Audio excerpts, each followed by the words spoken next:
Rodi se dete i čim je izašao iz stomaka reče: dajte mi kompjuter, moram da programiram. Vide doktori da je dete previše inteligentno i izvade mu pola mozga.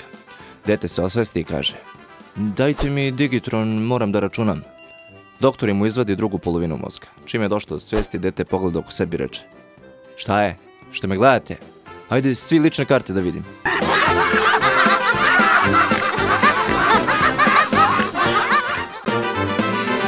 Otišao stariji čovjek u apoteku da kupi Viagru. Pita njega apotekarka: čiča, pa da nije to malo prekasno za tvoje godine?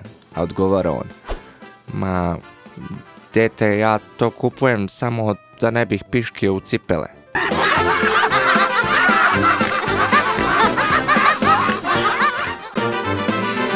Ide neki tip ulicom i presretne ga ciga. Kume, daj 100 dinara. Ajde bre čoče, beži tamo. Ajde bre kume, samo 100 dinara. Ma beži, skloni se.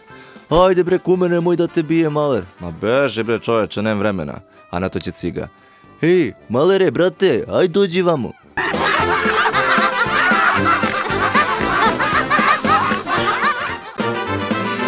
Pričaju dva prijatelja telefonom dok su u izolaciji zbog koronavirusa. Jesi li odlučio gde ćeš za Uskrs? Pita prvi. Pa nisam još. Dvoumim se između spavaće sobe i kuhinje.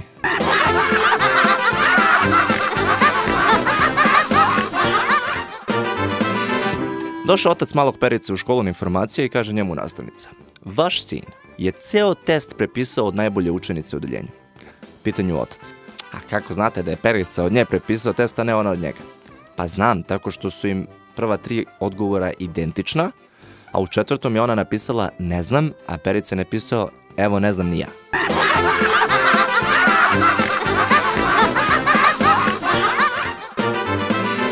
Posle dužeg boravka u Francuskoj, ciga se vrati u svoje selo i zadovoljno se baškari u krevetu sa ženom nakon dobrog seksa. Jel bre cigo, kako se ova ženska stvar što ja imam kaže na francuski? A on kaže: pa kaže se Moni. A kad je malo veća, Monika. A kad je velika ko moja, harmonika.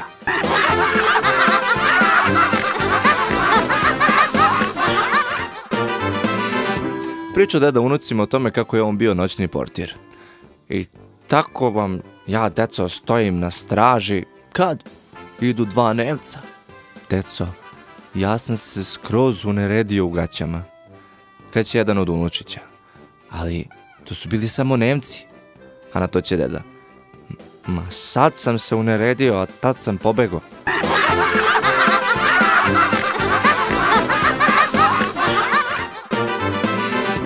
Našli se u istoj zatvorskoj ćeliji narkoman i gubavac.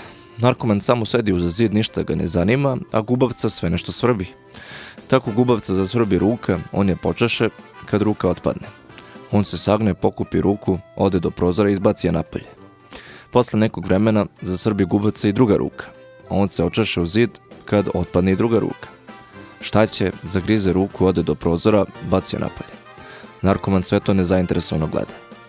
Gubavca u jednom trenutku zasvrbi noga, a on se očeše u zid, otpadne mu i noga. On je uhvati zubima, odskakuta do prozora i izbaci je napolje. Narkoman gleda ga pa mu dobaci u jednom trenutku: brate, ti si još malo pa na slobodi je.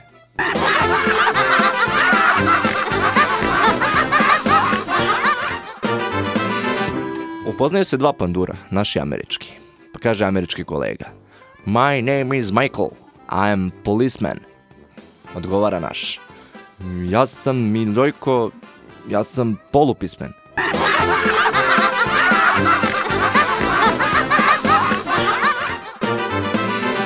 Čovjek dolazi kod doktora da uzme medicinski test svoje žene Marije. Bolničarka ga smrknuto dočekuje. Žao nam je, ali došlo je do zbrke između testova vaše žene i jedne druge žene sa istim imenom, pa sad ne znamo koji test ide uz koju Mariju.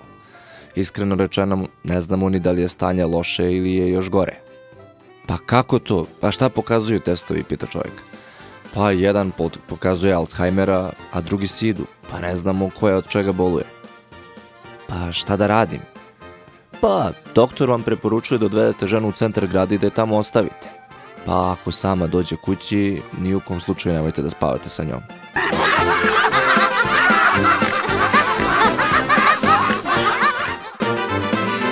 Električar radi na stubu, a Perica ga posmatra. Kad u jednom trenutku mu ispadnu klešta, pa kaže Perici: sine, aj mi daj ta klešta da ne silazim. A Perica će: i moj otac je električar, ali on uvek ima dupla klešta za slučaj da mu jedna ispadnu. Besan električar siđe, uzme klešta i vrati se na stup. Kad mu posle nekog vremena ispadne šrafciger, opet će on Perici: dečko, ajde molite mi dodajte šrafciger. Moj otac ima 2 šrafcigera. Kad se penja na stup, za slučaj da mu jedan ispadne, da ne mora da silazi. Besan električar siđe sa stuba, pokupi šrafciger i ode usput do žbuna da se olakša. Kad spazi on da ga Perica gleda: šta je mali, da tvoj otac slučajno nema 2 komada? A nema, čeko, nema, ali mu je duplo veći.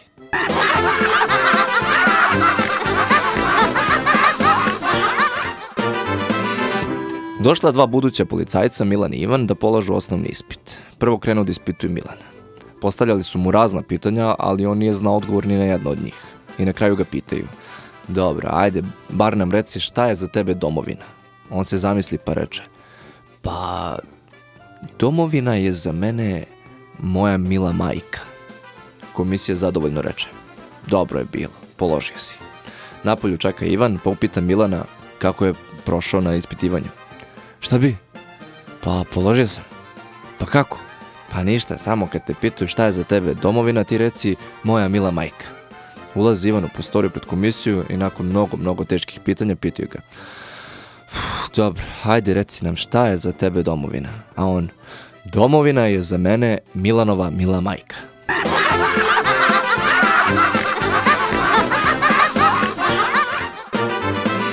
Došli zečevi otac i sin kući. Sin sav upišan, a otac zec sav umazan balegom. Na to će majka zec: sine, pobogu, pa šta vam se desilo? A sin će na to: ma pusti, upišao sam se od smeha dok je Meda brisao dupe s tatom.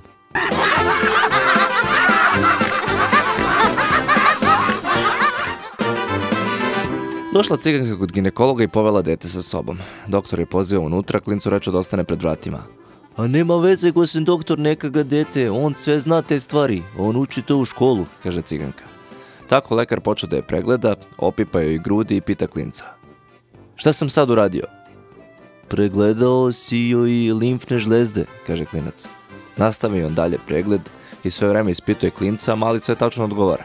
Na kraju doktor skine pantalone i opali ciganku na stolu.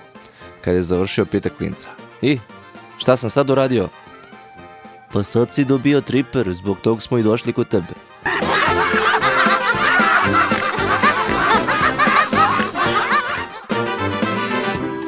Uhvatili panduri čoveka i našli mu u koferu knjige pune nota. Šta je ovo? Pita pandur. Pa Beethovenove note, kaže čovjek. Nemoj nas da zezaš, znači, nemoj da me zezaš, molim te, znam da su to neke šifre. Odvedu oni njega u neku sobu, držali ga tamo 2 dana bez hrane i vode i nazad ga pitaju: ajde, hoćeš konačno da priznaš šta je ovo? Pa Beethovenove note. Ma nemoj. Držao oni njega tamo dalje, ubili ga od batina i posle nekog vremena ga pitaju: ajde sad lepo priznaj, šta je ovo u stvari? Ma ljudi, lepo vam kažem, Beethovenove note. Slušaj, nemoj da si lud, olakšaj sebi. Znači, ovo je za tvoje dobro. Eno ga Beethoven tamo u susednoj ćeliji još prvog dana sve priznao.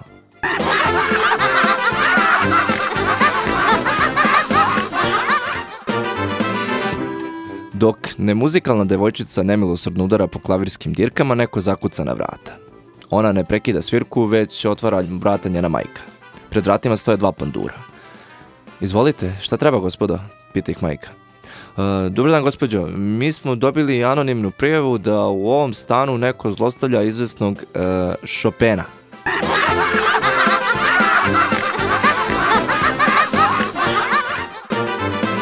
Pričaju 3 dečaka čiji je deda bio najbolji. Kaže prvi: moj deda je bio najbolji košarkaš. Kaže drugi: moj deda je bio najbolji fudbaler. A na to će treći: ma nije to ništa. Moj deda je bio najbolji ronilac.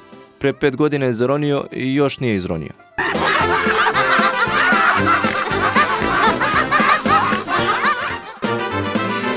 Napravili Slovenci atomsku bombu i hoće da je isprobaju. Bace oni na Ameriku. Očekuju sad da im oni uzvrate, ali prolaze dani, a Ameri se ne javljaju.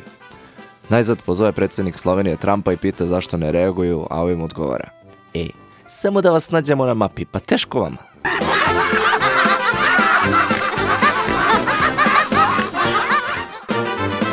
probudi se žena i shvati da se nalazi u porodilištu. Sjeti se da je bila trudna i reši da krene da traži svoju bebu. Izađe u hodnik, pogleda levo, vidi tamo nema nikog. Pogleda desno i uoči okrugli stočić na kome se nalaze karte za poker, viski i kafe. Oko stola su sedele babice i ginekolozi i zezali se. Žena im priđe. Ja bih da vidim svoju bebu ako nije problem. Buka je prestala i osoblje oko stola se samo gledalo između sebe sve dok jedna babica nije rekla. Pa, vaša beba nije baš dobro. Pa kako nije dobro? Pa, vaša beba nema noge. Ali hoću da je vidim. Mislim, ima glavu ako nema noge. Pa, u stvari, vaša beba nema ni glavu. Pa šta ima? Pa evo ništa, pijemo kafu.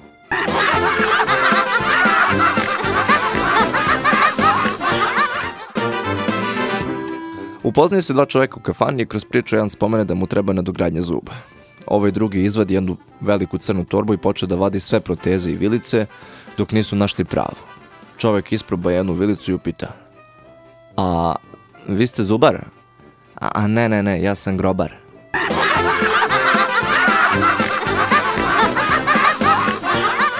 Prijavi se na kanal za još viceva i bolje bi ti bilo da se prijaviš jer znam gde živiš.